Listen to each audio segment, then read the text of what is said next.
You asked just how did I come to this idea of a living theory? And you mentioned that sense of being a living contradiction.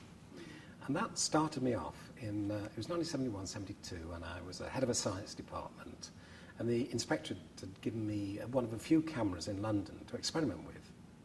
And I turned the camera on myself, and I could see when I saw what I was doing in the classroom that I wasn't actually doing what I believed I was doing, and that is to get inquiry learning going with my pupils, where they were actually asking the questions and I was making a serious response.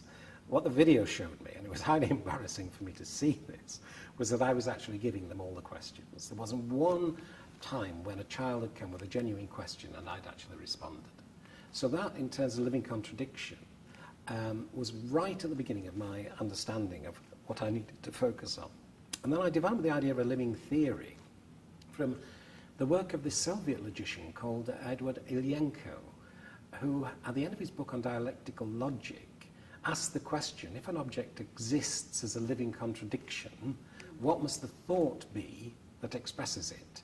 Because he, again, with the influence of Aristotelian logic, knew that the dominant form of the Western Academy eliminated contradictions from correct thought.